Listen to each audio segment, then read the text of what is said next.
Yeah, so as I say, welcome to this special evening.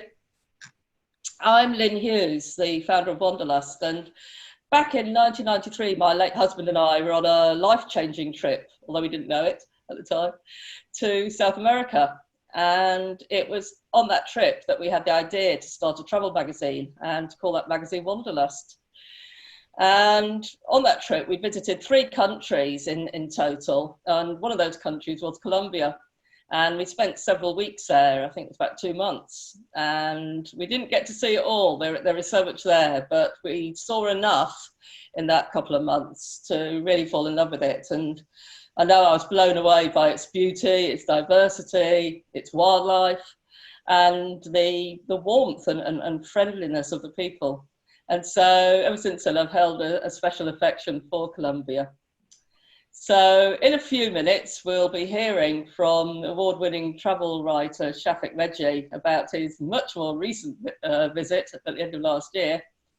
And then after that talk, Shafik will be joined by Jose Piano of the Colombia Tourist Board to answer your questions about the country. So that is what we will be doing. But first of all, we just sort of want to know a little bit about you. So we're going to do a quick poll. So how many of you have been to Colombia?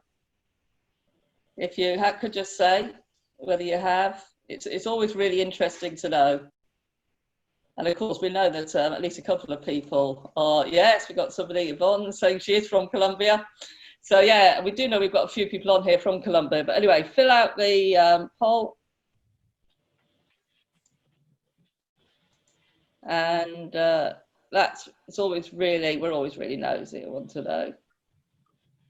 So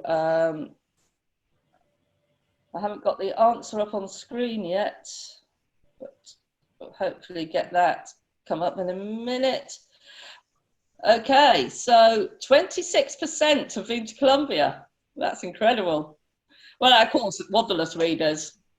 And of course, 48% haven't, but it's definitely already on their list. And they're 26% no, and that's a kind of not yet, obviously. So we're going to make you tonight all want to really go. So that's really interesting to know. Okay, well, to get us in the mood, before we go over to Shafik, let's just have a little video to really highlight some of the country.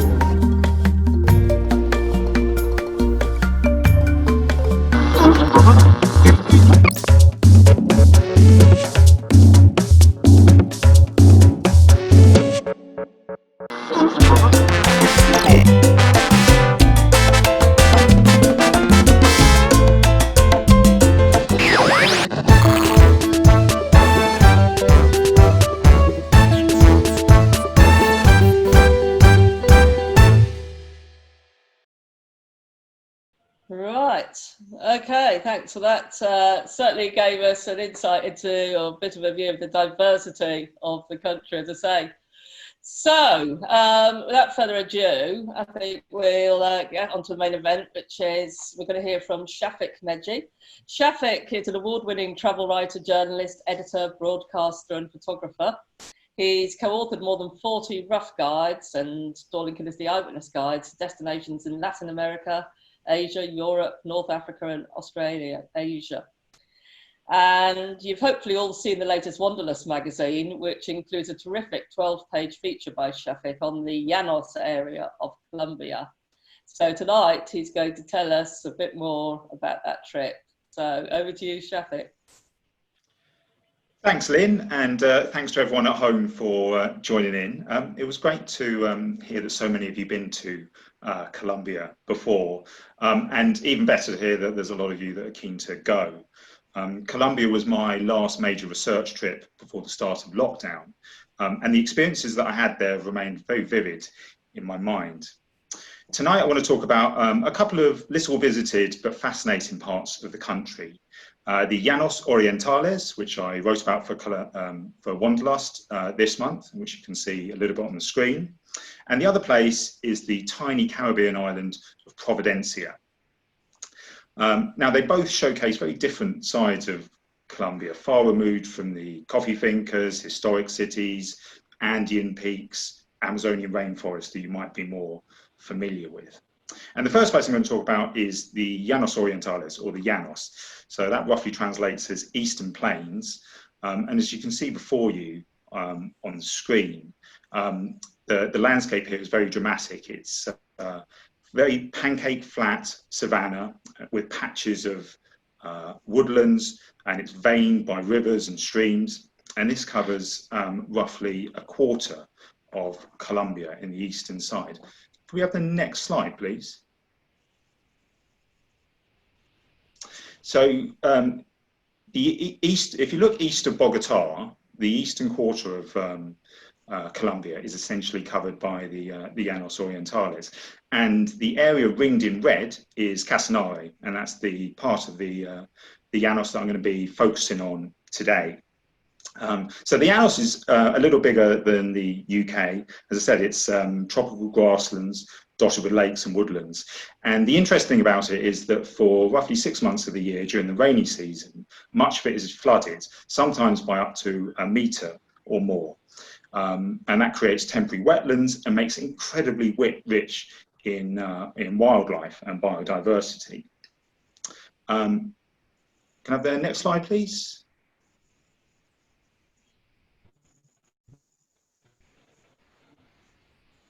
So as I say, the Llanos are incredibly biodiverse. To put that in some kind of context, there's more than 100 mammal species, including jaguars, pumas, and various other big cats. There's 700 bird species and reptiles such as anacondas. It's very sparsely populated in human terms, but most people that work there work in agriculture or on cattle ranches. And you can see before you a traditional homestead there. And a big part of culture in this region are the cowboys, the llaneros, who I'll return to a little bit later. Now, the region is incredibly economically important to Colombia. There's big oil reserves there, cattle ranches, lots of agriculture. But it's still really on the fringes of national life and doesn't receive many visitors, either Colombian or indeed international. But that is starting to change as new lodges, reserves and tour operators started to open up the region to travellers. At least that was the case before the pandemic. Hopefully it will continue when it's safer to travel too. One thing I wanted to mention quickly is that there's essentially 2 seasons in the Llanos, wet and dry. So the wet runs from roughly May to October, and that's when the area floods by up to a metre or more. This is excellent for spotting wildlife, but it's quite difficult to travel in the region. So my advice for anyone who might be interested in planning a trip there is to head over in the dry season, which is November to April. There's fewer wetlands and fewer water sources, but the wildlife really crowds around the water sources that do survive, and it makes the spotting of wildlife much better. Now, another thing that really appeals to me about the Llanos Orientales is that sustainable tourism is done really well here. Now, Casanare department has no national parks, but it does have increasing numbers of natural reserves. These are privately run conservation areas, normally based around a cattle ranch, where the owners conserve the native flora and fauna. And most of them offer tours and accommodation. And this is the one that I stayed at. This is called El Encanto de Guanapalo. And it's incredibly biodiverse. Just a few steps from my room, I came across these fellows. So these are capybaras, and they are actually the world's biggest rodents. Now, despite that somewhat unappetizing description, they're actually incredibly cute, as you can see. Now, you used to find large herds of capybaras across the Llanos, but now you really only find them in these natural reserves. They've got loads of character, and I ended up spending a lot of time watching them. On the land, You see them nosing around the undergrowth, and they emit this kind of a dry, wheezing cough. It almost sounds like they were lifelong smokers. They also spend a lot of time cooling off in the water, where they vaguely reminded me of miniature hippos.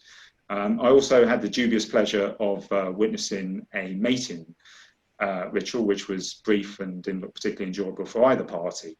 And during that, they emitted these really high-pitched wails and shrieks. Anyway, capybaras are only one of the species that you'll come across in the Llanos. Close by to these, when I was taking this photo, there was a neon green iguana. Caiman are also really common, caiman a type of alligator. And I spent a lot of time exploring Guanapalo Reserve by jeep, and I was visiting at the end of the rainy season. The landscape was parched, it was very dry, yellow, green, pancake flats, and because there's no hills or anything to offer perspective, the sky seemed unfathomably big, a bit like Montana, if anyone has visited that. There were still a few patches of wetlands left, and these were really hives of activity. On one of them I saw caiman, flycatchers, cormorants, jabiru storks, turtles the size and shape of digestive biscuits. There were lots of vultures, white-tailed hawks, and also there were quite a few rivers and streams. Now, you certainly don't want to venture into those because they are home to piranhas, in some cases, even electric eels.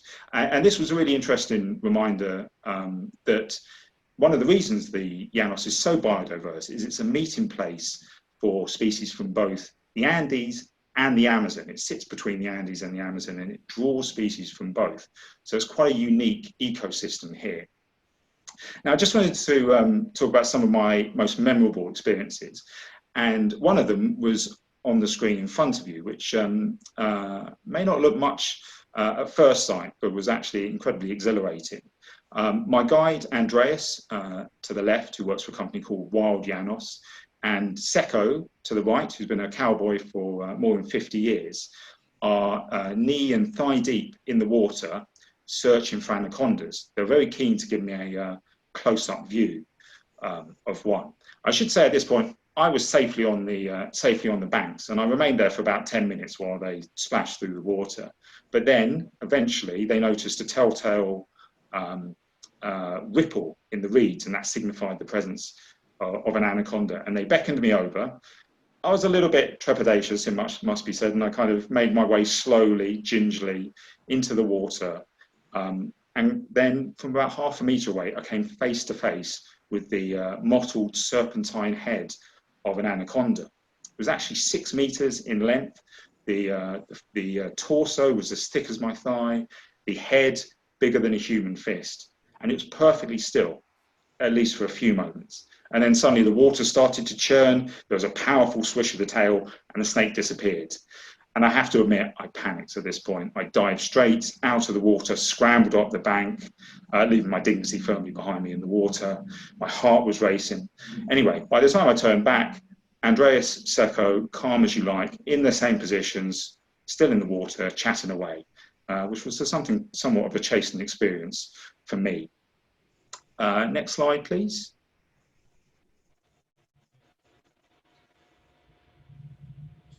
Could we get the next slide, please? So, as I mentioned before, you can explore reserves like Guanapalo and the Llanos more generally on jeep safaris, walking safaris, even by boat. But the most memorable, essential way to do it is on horseback. Now, I should say that you don't have to be an expert horseman or woman to do this. The horses are incredibly well trained, they're very calm, they really do all the work. I'm very much a novice rider, and I didn't have any problems while I was there. And one of the most memorable experiences, so can we just go back to the previous photo a moment? One of the most memorable experiences was a horse ride with Seco, who, as I said, has been a cowboy for 50 years, has been riding horses even before he could walk, he told me. And he took me out on a sunset ride to the far edge of the reserve, to a place known as the Garcero, which is a woodland area surrounded by very thick mud. It's impassable for jeeps. You can't walk there. You really have to go by horseback. And when we arrived, this is an incredibly popular roosting and nesting spot, was absolutely filled with birds. Just to give you a few of them, there were barefaced ibises, cattle and great egrets, spoonbills, herons, woodstorks, anhingas. If you're a birder, you will absolutely love the Llanos. I was incredibly impressed by the range of birds that I saw in that outing, but that's just a fraction of the 270 species that are found in Guanapalo alone. By the time we rode back to the homestead, the sun had set, a crescent moon was in the sky, lightning was flashing in the distance. It was incredibly atmospheric. We kept our eyes peeled for pumas and big cats. They have a huge number of big cats in the Llanos, and recently camera traps that have been set up by a conservation NGO in the reserve had spotted a number of cubs. Now, sadly, they remained elusive for me, but if you visit somewhere like Guanapalo or the other reserves in the Llanos, you have a really good chance of spotting not just pumas and jaguars, but also smaller big cats such as ocelots and jaguarundis in the wild. Next photo, please.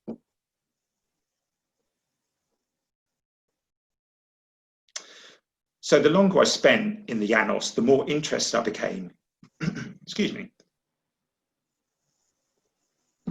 the more interested I became in the human culture there, and particularly the cowboy culture. There have been cowboys in the region since the 17th century. And I had the privilege of spending a lot of time with Seco, who really embodied the Llanos for me. He was always dressed all in denim, cowboy hat on, shirt open to the chest. He had eagle eyesight. He could spot wildlife hundreds of meters away. And he was an expert horseman. And he took me out one morning on a cattle roundup with about 10 other cowboys. And the cowboys range in age from teenagers to men in their 60s. All of them were experts in the saddles. One interesting thing I noticed is that they all ride barefoot, with just the tips of their toes in the stirrups, which they use to gently steer the horse this way and that. That was something that was far beyond me, I should say. Anyway, we rounded up the cattle and then we galloped towards a lake in the center of the reserve. And then something strange happened. Seco, who was at the front of the herd, stopped suddenly, turned round, faced the cattle and started to sing. And he had a surprisingly beautiful, melodious, very deep voice. And he sang for quite a few moments. I'm thoroughly confused at this point. The cows look nonplussed.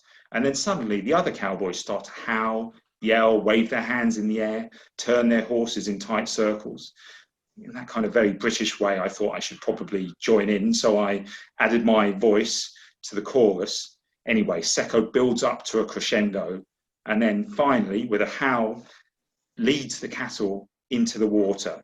And I should say, as much as I would like to say that I entered the water on horseback and steered the cattle over to the other side, I stayed in the shallows and let the experts do their jobs. Anyway, later that day, back on the homestead, Andreas, my guide from Wild Llanos, told me that these songs have a long tradition in the Llanos. They date back centuries, and they'd emerged because the cattle in the region are semi-wild, and the cowboys realized that they needed another technique to calm and control them when they were moving them long distances, moving them from ranch to ranch, moving them across water, or even milking them. And the songs help them do that. There are different songs for each of these activities. Supposedly, this is what they told me, some of the songs even make the cows more productive milkers. We can see about that. But anyway, the lead singer cowboy is always the most experienced, or generally the most experienced, and has a very powerful voice. And Andreas used a term to describe him that I really liked. He described him as a cow whisperer. Next photo, please.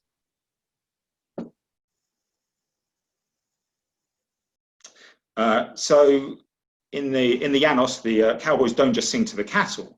There's also a strong musical tradition there. And the traditional folk music of the region is called joropo, which is a bit like fandango. And on my final night in the reserve, my hosts who run the Ato Mata de Palma ranch, were incredibly warm, generous people. I was the only guest there, but they put on a huge traditional barbecue, which you can see in front of you, and also invited a traditional joropo band in to play some music. I should say a little bit about the food in the Llanos.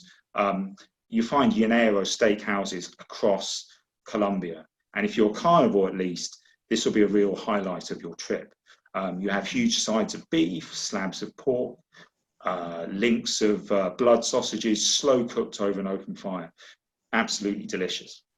Anyway, on our final night, as we were eating, the joropo band started to play. There was a harpist, there was a young man playing a cuatro, which is like a 4-stringed guitar, and there was also another player with maracas. And there was a teenage girl with an incredibly powerful, emotive, haunting voice. And she was singing about love and loss, about the plains and the wildlife, about the starlit skies. After a while, Seko got up and joined her for a few songs, and he even showed off his dance moves.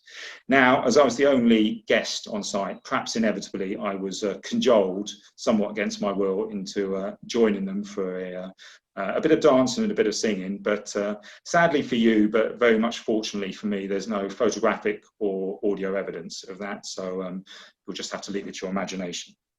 Anyway, it felt like a very fitting way to end my time in the Llanos. Next photo, please. So I now want to transport you roughly 1,800 kilometers northwest of the Llanos to a place that's just about as different from the Llanos in terms of landscapes and culture as is possible to imagine. You can see it just ringed in red, a tiny island just off the coast of Nicaragua called Providencia. And locals often refer to it as the least Colombian part of Colombia. And it's also one of the most captivating places I've visited in recent years. Next photo, please. Now, to get to Providencia, I had to travel via the city of Cartagena, which I'm sure many of you are familiar with.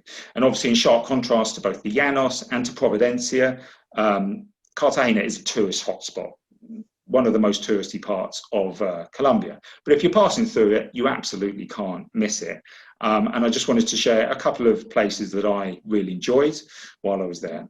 One of them, which you can see in front of you, is the Gethsemane neighborhood, which is just outside the traditional walled city. It's a very atmospheric place, cobbled streets, plazas, great places to stay and eat, lots of great bars particularly. And it's also got a wonderful street art scene, and you can see these incredibly colourful murals everywhere you go. The other place I really liked was the Castillo San Felipe, which is again just a bit further into outside of the centre of Cartagena. And this is an old Spanish fortress. To me, at first glance, it looked a bit like something the Incas might build. It was built of stone, quite a squat structure, very formidable. But if you get a clear day, I really recommend climbing up to the top of the fortress, from where you have wonderful views of Cartagena as a whole. Next photo, please. Anyway, back to Providencia. Now, like all the best places, getting to Providencia is somewhat of a convoluted journey. You have to fly 800 kilometers north of Cartagena to the island of San Andreas, which is a sister island of Providencia, a bit larger, a bit more touristy. There you have to stay overnight, and then the next morning take another small 26-seater turboprop plane for a 20-minute journey to Providencia. You can also take the boat. Crossing takes roughly 3.5 hours, but it's notoriously choppy. So if you don't have your sea legs, stick to the flight. The other reason it's great to fly is that it's an absolutely spectacular journey. You have wonderful views of what's known as the Sea of Seven Colours, which you can see on the screen in front of you.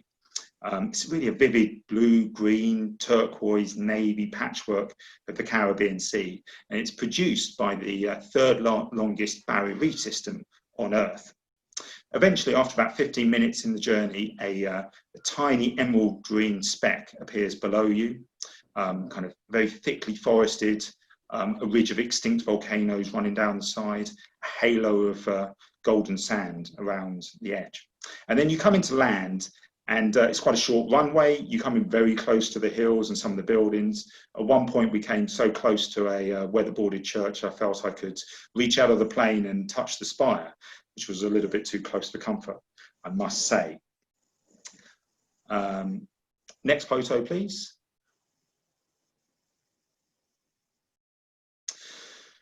So as you can see, Providencia is an absolutely spectacular place to visit, but it's also has a really interesting culture and history.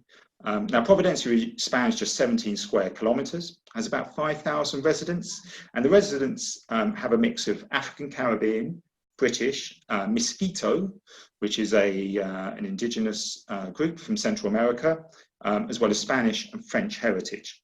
They speak an English-based Creole and predominantly Baptists or Rastafarians. Mainland Colombians, as I'm sure most of you will know, are at least nominally typically Catholic. So this distinct identity is rooted in the island's tumultuous history. Sadly, I don't have the time to go into it in too much detail tonight, but it's well worth looking into. But anyway, in brief, Providencia was initially thought to be uninhabited before it became a Dutch pirate base, and then it became one of the first English Puritan settlements. It also saw one of the first slave revolts in the English colonies. It was later taken by the Spanish. They in turn were kicked out by bands of pirates, and centuries passed and eventually it became part of Colombia. So Providencia today has a slow pace of life. There are only 7 villages dotted around the island. I stayed in, and if you visit, you'll stay in very simple, friendly, family-run guest houses and B&Bs, almost all of whom overlook absolutely gorgeous beaches. It's warm the year round, 25 to 30 degrees. It does get a fair bit of rain between June and November, it must be said. People farm and fish, work in tourism, and most get around on scooters.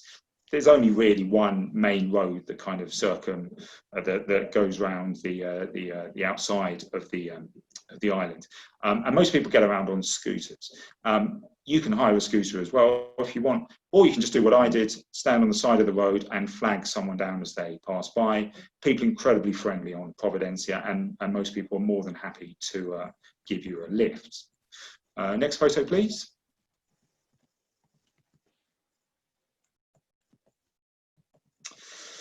So another wonderful place, another wonderful activity to do while you're on Providencia is to take a boat trip that circumnavigates the island. This really gives you a good feel for the island. You pass these tranquil coves, empty beaches shaded by coconut palms, maybe the odd rum shack. There are hamlets of pastel-coloured, weatherboarded houses, often set around a church. Behind these hamlets, you have really thickly forested green slopes. It's incredibly fertile. You'll see lots of orange trees, mango trees, guava, soursop, cotton, so many. The water around the island, however, is perhaps the real draw. It's incredibly clear. As I mentioned before, it's on the edge of an incredibly extensive reef system, and that makes the snorkeling and diving here amongst the best in the Caribbean. My favourite spot for doing that in Providencia is a place known as Crab Key, which is a tiny rocky islet just off the coast and part of a national park. It sits on the edge of a barrier reef that spans 255 square kilometres. When you get in the water here, it's so warm. It was about 25 degrees water temperature when I was there. It feels like slipping into a warm bath. Within moments of submerging, I came face to face with green turtles, with octopuses, with shoals of hundreds and hundreds of minute blue and yellow fish. There were incredible brain-like coral formations, constellations of starfish. Anyway, after a day snorkeling, you have built up an appetite. And one of my favorite places just to hang out and also to eat was Southwest Bay, which you can see on the screen in front of you. For me, it's the prettiest beach on Providencia. Also has some great restaurants right on the sand that serve superb fish and seafood. If you're there, you absolutely must try a local specialty called rondon. So this is a coconut-scented stew with conch, fish fillets, cassava, yam, breadfruit, and pigtails. And you're just going to have to trust me on this. The pigtails are a lot more tasty than you might expect. One word of warning, it's an incredibly hearty dish, so don't expect to have too much energy to do anything else for the rest of the day. Next photo, please. So the other absolutely fascinating thing about Providencia is its pirate history. So Providencia is mentioned in Treasure Island, and it has a close association with a certain Captain Henry Morgan. So Morgan and his band of buccaneers attacked the Spanish in the 1660s after they'd kicked out the Puritans. And eventually Morgan and his men took the island, set up a base here, and from here they raided Spanish cities across the Caribbean and Latin America. Now, according to legend, Morgan, who interestingly enough was later knighted, he also became the Lieutenant Governor of Jamaica, where he was a major slave owner. Anyway, according to legend, he stashed some of his treasure on the island of Santa Catalina, which is a tiny island linked to mainland Providencia by a very rickety wooden pontoon bridge. I had a wonderful day exploring Santa Catalina. Trails lead off in all directions. One led to a spot known as Morgan's Cannon. There you'll find an old cannon that looks like it's been dredged from the sea floor. And this marks a spot where the Spanish would execute pirates and Puritans alike. At the other end of the island are the remains of Fort Warwick, which was originally a pirate base, later became a Puritan fort and then a Spanish fort. Some of the fortifications are still there. There are cannons, and it's on an incredible headland that offers sweeping views of the bay. Now, below here, there's a small cove, and at the end of the cove, there's a semi-submerged cave, quite difficult to access. And this is reputedly where Morgan stashed some of his loot. But before you get the hopes up, there are signs directing you to it. The locals are only too keen to tell you about its existence. So if Morgan's treasure was ever there, the chances of it being there now are virtually zero. Anyway, if you follow the cove round to the other side, follow a winding trail through a forest, you come to what you can see in front of you on the screen, which is a bulbous chunk of rock and somewhat precariously on a cliff edge. This is known as Morgan's Head because of its supposed resemblance to Captain Morgan. Now, I think you need a fairly healthy dose of imagination to see that. For me, when I saw it, the speckled patches of greenery on the head resembled a Mohican, and I kind of thought maybe it looked a bit more like a balding punk than a pirate. But you can all make your own judgments on that. Anyway, there's an interesting place just a bit beyond Morgan's Head. An abandoned villa is an empty swimming pool. It's slowly being consumed by the jungle. And there, according to the locals at least, that used to be a hideaway for one of Morgan's latter-day counterparts, certain Pablo Escobar. Next photo, please. So as I mentioned before, Providencia is a long way from anywhere. It's roughly 800 kilometers off the coast of Colombia. It's 240 odd kilometers from Nicaragua. But in the last few years, awareness about the island, and particularly about its really distinct culture, have grown. This is partly the result of the release in 2017 of a couple of films set on the island, including one called Bad Lucky Goat, which was the first to be shot in the local Creole language. There's also a really positive reef restoration project that takes in reefs off the shore, both Providencia and San Andreas. And there's also in recent years been a slow rise in tourism, although when you visit, there's rarely more than 100 foreigners on the island at any one time, and certainly when I visited, there were far fewer than that. If you visit Providencia, and if you're anything like me, you'll feel like you have it virtually to yourself. And I certainly didn't want to leave. Well, thank you very much for your time. I look forward to hearing some of your questions. Great. Ooh, thank you, Shafik. Okay, well, that was really good. We've been getting some great comments up and lots of questions too. By the way, if using the chat, there is a option to do panelists only and panelists and attendees.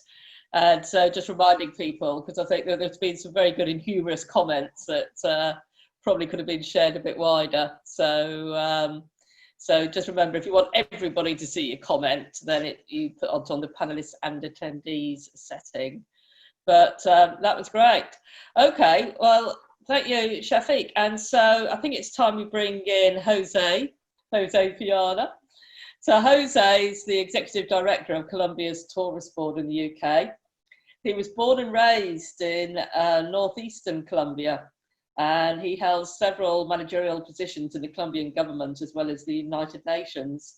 Jose says he was bitten by the travel bug at a very young age, and he's travelled all around Colombia, from the Amazon rainforest to the beaches of La Guajira, to the Coffee Triangle, which I think is that the photos behind you. Yeah, the Coffee Triangle. Yes, it is.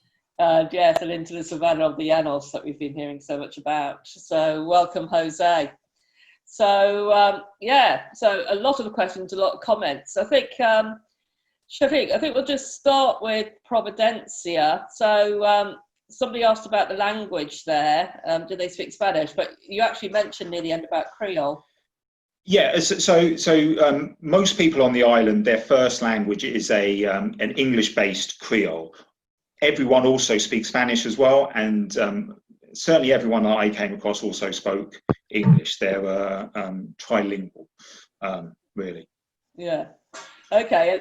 How do you get on, or one for you as well, Jose, because we often find people ask about language. If somebody hasn't got a lot of Spanish, for instance, they're not fluent, how will they find it traveling around Colombia?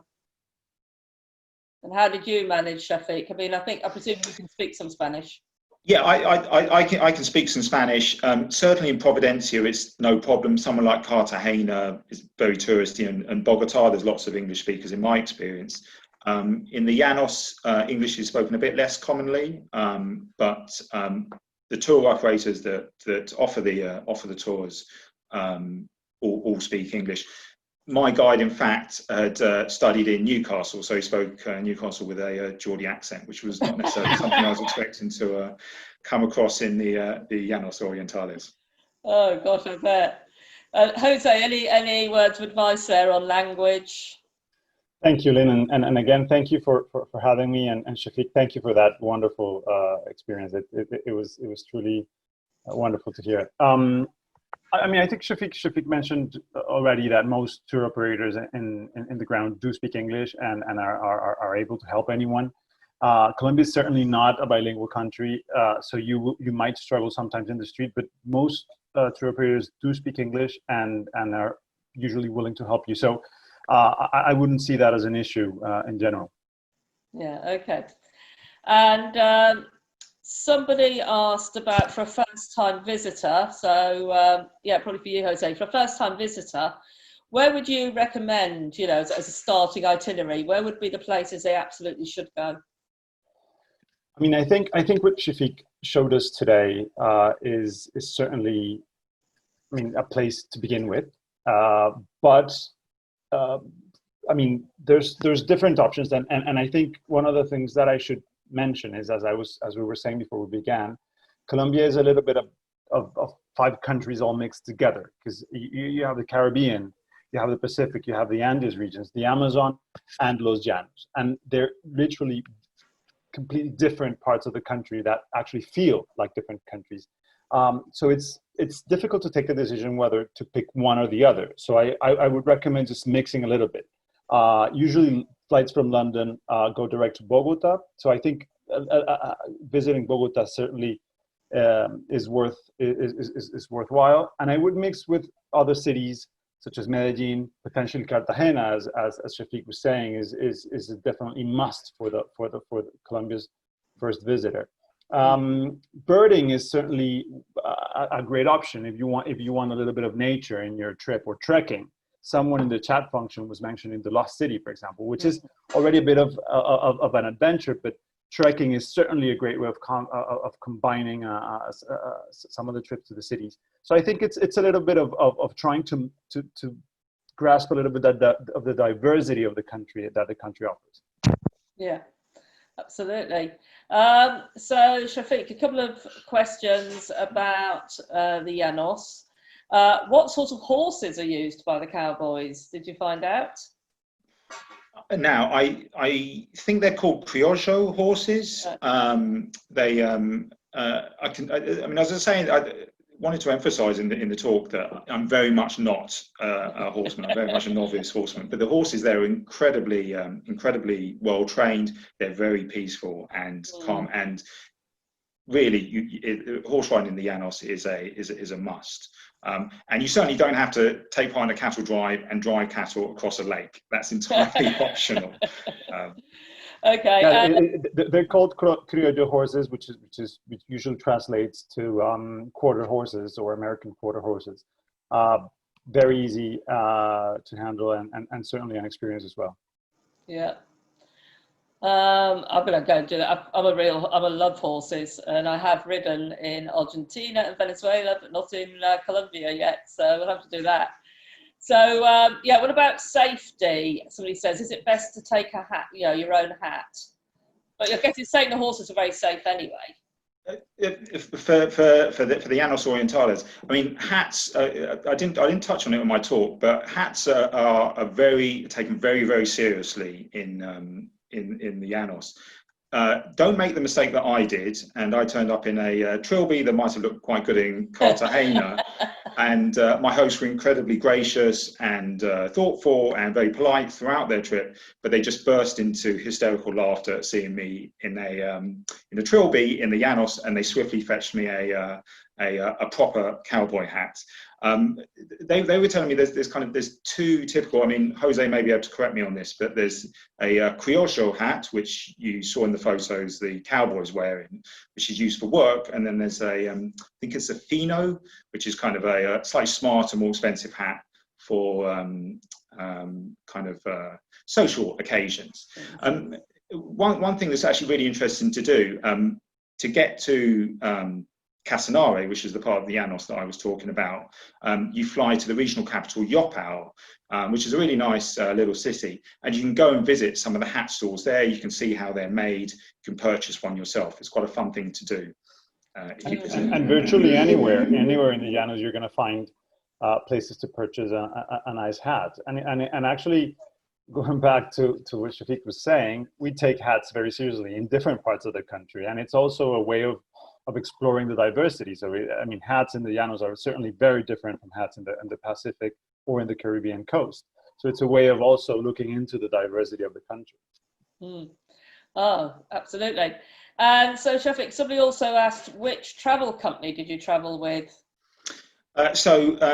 Journey Latin America provided my trip to the Llanos, and I should give them some credit here because a friend of mine from Journey Latin America was the person that first gave me the tip off about the Llanos Orientales. She visited and she described it to me kind of in a sentence as Colombia's cowboy country, and I was hooked from that point. So they offer some really good tours kind of throughout Colombia, but including the Llanos. And then the local operator that they use, and that if you're traveling independently, you can use, called Wild Llanos. And this was Andreas, who had the Geordie accent, who you saw wading through the water in search of anacondas earlier on today. Oh, excellent. And I'm trying to find it out. I think somebody asked where you actually stayed. So I stayed inside one of these natural reserves, which are these privately run conservation areas, and it was based around a reserve called Hato Mata de Palma.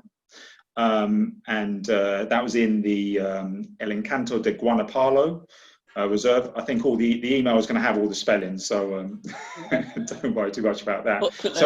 So I stayed in the traditional farmstead, which was you saw a photo of early on in the talk. Simple but very comfortable accommodation, but there's lots and lots of different options. So my accommodation cost roughly $200 per person per night, including all food, tours, that kind of thing. There are cheaper options, and there are also more expensive options. There's luxury tented camps, for example, in the same reserve that I visited, and also a bit further afield. But you can certainly do it cheaper than $200 a day. You can stay in a kind of a simple B&B and just do day trips into the reserves if you'd like. Okay. And I don't know if this one would be for you or for Jose, but somebody asked about are the locals encouraged to manage ecosystems, which I guess is very applicable there. And then a kind of linked question, I guess, Jose, how much of the country is set aside and protected ecologically? Well, that's a wonderful question. If I might start with that last one.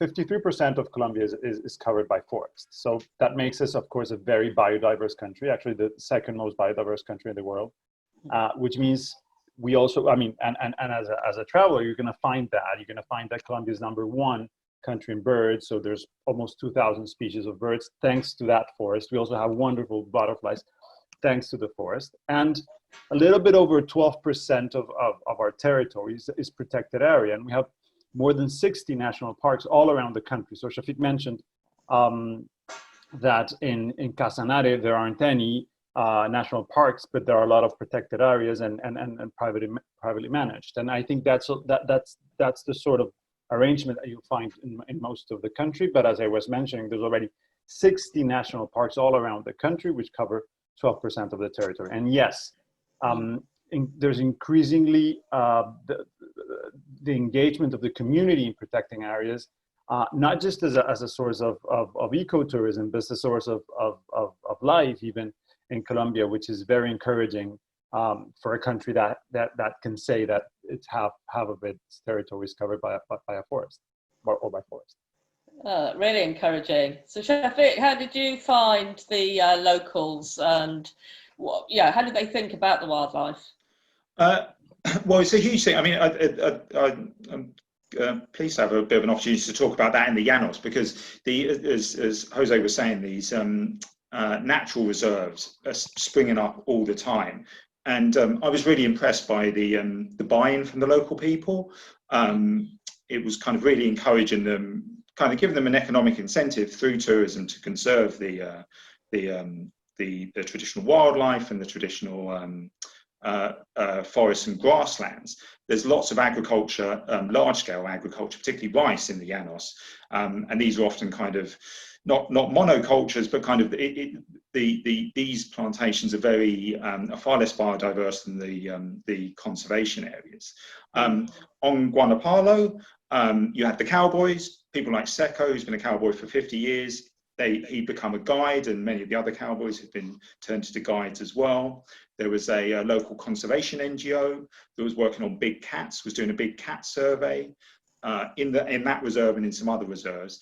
And part of that, they were also working with local schools and local school children, because as tourism hopefully picks up in places like the Llanos, they really want people to benefit from the good jobs that can be provided. So from my experience in the Llanos, I was very, very impressed. In Providencia, as I said, there in San Andreas, there's a reef restoration project. So yeah, people were kind of focused on the wildlife, and you know, from an ethical tourism point of view, virtually every hotel, well, guest house, B&B, restaurant, tour company is owned by local people. Your money is going directly to them. It's benefiting them directly.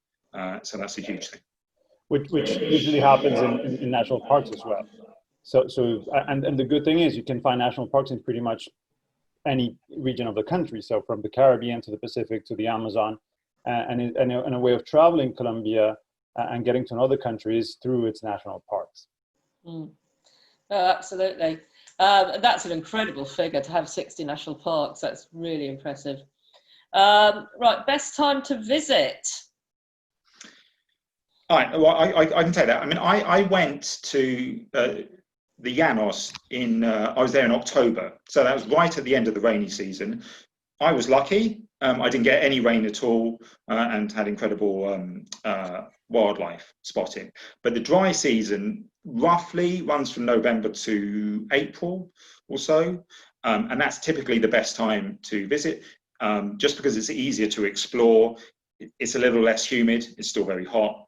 But you can visit year round. And in the wet season, it's the breeding time for many of the birds in particular. So it's a rewarding time, and particularly if you're a bird, or particularly if you're interested in animals, to visit year round. But if you can, stick to the dry season. Providencia, I was there also in October, also very dry while I was there. As you can see from some of the photos, it's very lush, and that's because it gets a lot of rain as well. Roughly, obviously these things are changing because of climate change, but roughly December to May is the dry season. But November, October, as in my experience, you can also be lucky and not get any rain at all. And in Providencia is a very uniform temperature the year round. 25, lower 25, high of 32, 33 year round. As is the case in most of Colombia. I mean, we don't being on the equator, we don't have any marked season. Of course, we have a rainy season and a dry one. But the good thing about Colombia is that you can actually visit the country any time of year, and you're going to find pretty much the same weather conditions, whether you go to Cartagena or Bogota or the Llanos. What I would add is that what does change is not necessarily the weather, but the celebrations in the country and the music and the way in which you can engage with each of the destinations that you visit. And one of the things that actually adds to the experience, as Shafik was saying with the llanero music, is the rhythm of each of the regions of the country and the way in which you can engage with that culture and with those rhythms. And that, of course, changes the experience. So if you travel to Barranquilla, for example, in February or March, you're going to be able to live the carnival. If you go to Medellin in August, you're going to be able to live the Feria de las Flores. If you go to Valledupar in May, it's going to be the Festival Vallenato. And every region probably offers that experience and that different celebration that is of course enhances your experience as a traveler. So I would add that to the explanation about weather. Absolutely. And so I'm glad you mentioned music. It clearly is a key part of the country. And so Jose, we noticed in your the country videos, the tourism videos, there's been quite a theme around music. And presumably it is because of this diversity of music styles. Exactly. The campaign we're currently using is based upon music, and it's no coincidence because Colombia is known as the country of 1,000 rhythms because of that diversity that I was mentioning at the beginning. And what we wanted to do with this campaign was connect with people through emotions. We know that music triggers something in people that allows them to remember something, whether it was when they were back at school, whether they were visiting a place. That's what we want to trigger with the Feel the Rhythm campaign, and it's based upon 13 songs or videos by different famous Colombian artists. And what we did was we built upon the fact that amongst the most famous videos on YouTube were music videos, and amongst those 95 videos that had the highest amount of views, 10 included Colombian artists. So what we did is we combined those two things and made this wonderful campaign that has had millions of views online and has allowed us to connect with people differently using a totally different mechanism. And the fact is, these songs are pretty cool, and they also showed amazing images from each of these destinations. So thanks for bringing that up. It's Feel the Rhythm, by the way. So you can go online and just Google Colombia Feel the Rhythm. Okay, brilliant. And a few people have been asking, not surprisingly, obviously, given the state of the world at the moment, you know, is the country closed at the moment? Is Llanos currently closed? What the situation is? So I don't know, Jose, if you could just give us a little bit of insight into what the situation is at the moment, and also what steps are you taking for reopening? Wonderful. So international flights are still closed, of course, and that the plan at the moment is to reopen on the 1st of September. So that's the current plan. And the idea, of course, is to reopen international flights. We don't know yet if the direct flight from London will be reopened in September. We expect, of course, that be the case given the high demand there is. And internal flights will reopen even before September. So there's already certain pilots going on to make sure that the industry is working swiftly when that happens. In terms of security and biosecurity, of course, we're working to make sure we can recover, or the industry in Colombia can recover trust with travelers and make sure we offer the best possible experience. That's why we created a biosecurity stamp that was the first stamp backed by the UNWTO to make sure that every operator, being an airline or a hotel or a restaurant even, can offer the best possible biosecurity conditions to the traveler. This stamp has been up and running for about a month already, and certain airlines have it already, and some hotels have it as well. So that's taking very concrete steps to make sure we can reopen the country and offer the best possible conditions to travelers. Oh, that's really reassuring, really good. Oh gosh, there's so many questions. Any really off the beaten track hidden gems that you would recommend, Jose, for experienced travellers? So this would be more for your second or third time visitor, perhaps, who's been to Cartagena, they've been to Bogota. So where to go? It's really off the beaten track. I would certainly recommend La Guajira. La Guajira is one of those magical places that I tend to visit and revisit. It's up north, is the northern part of the Caribbean coast. It's a beautiful desert, mostly protected area, mostly populated by indigenous communities. So it means it's completely natural in the sense that there's very little construction or any sort of traditional tourism and big resorts. So you actually stay with the communities and experience the local life as much as you can.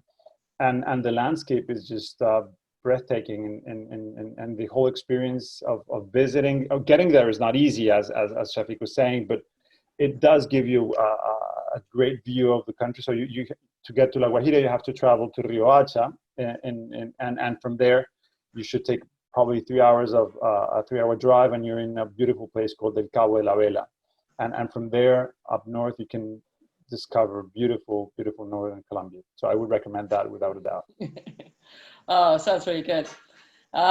Somebody asked earlier about San Agustin and Popayan, which an area I absolutely fell in love with. Now that was closed, wasn't it, the area for a while, but it is open again now. It is open again. San Agustin is a wonderful place as well. Yes. Yeah, I would really recommend that to anybody. So Shafik, when you go again, where do you want to go when you go back? I mean, funny enough that you mentioned San Agustin and Popayan were right at the top of my list. I mean, I was initially hoping to combine them on this trip, but kind of, you know, you can only fit so much on. Yeah. So yeah. I mean, I'd love to get over there, but I also love the Amazon as well. So I would love to visit the Amazon region, and indeed other parts of the Llanos Orientales. I mean, I visited only a small area, and there's so much to really explore. So hopefully before too long. Exactly. Okay, Jose, somebody asks, is independent travel sort of possible? Yes, definitely, and well, I've done it always, and I would actually recommend it. Of course, being in the UK, you can do it through a tour operator, and that gives you, of course, a lot of certainty. But I mean, there's a lot of options for independent travelers, and you should feel I mean, the country does offer that in many ways. So feel comfortable of doing so. And there's a lot of information online. We have our own, as you can see up there, a website, Colombia.travel, which gives you a lot of information. It was recently awarded the best tourism website by the Webby Awards, and it's really, really interactive. It provides a great amount of information, and it's really the country does offer that for many of the destinations we've mentioned today. Yeah. Okay. Brilliant. We are running out of time. We're going to see if we can do one or two quick ones. As I mentioned earlier, we will be sending out an email tomorrow. So we'll definitely have some of the questions in there, including some of the ones we weren't able to answer tonight. Perhaps very quickly, how about arranging accommodation on Providencia? Is that easy? Can you just do it when you turn up? Or It is easy to do. There's normally, unless you're going at a peak time, kind of over Christmas, Easter, perhaps, there's normally more accommodation than travellers. But it's very easy to book online. Lots of them have websites. Lots of them use very well-known online booking sites. But yeah, lots of them you can book directly, or indeed just phone up, because bear in mind that all of them will speak English, so you can do that, but you won't have to sleep on the beach, as appealing as that might be.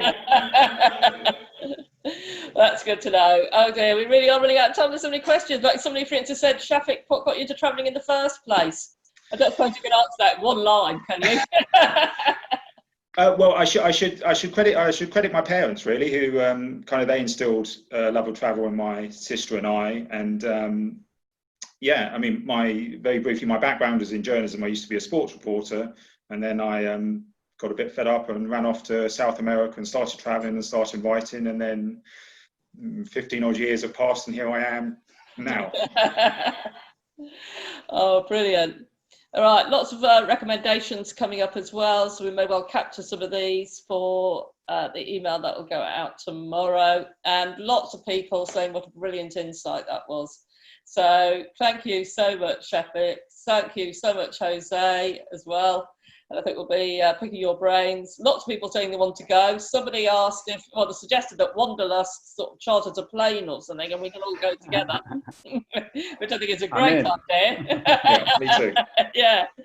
Okay. Lots of people want to. Yeah, loads of people said they want to go after hearing and seeing this. So thank you all. I mean, I'm sorry that went so quickly yet again, but. Thank you for joining us. We're going to sort of finish on another video. I appreciate, for whatever reason, it was a bit blurry, the one before, so we'll try.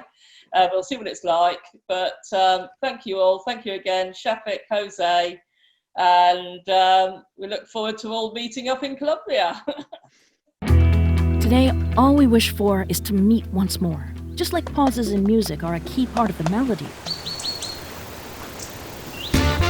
The rhythm of Colombia and our destinations are taking a break, so that you may find them renewed, confident that they've taken the best of care and that you'll enjoy them like never before. Because the one thing you can definitely count on is that you'll meet once more with our unshakable rhythm, with our joyful warmth. We'll meet again soon.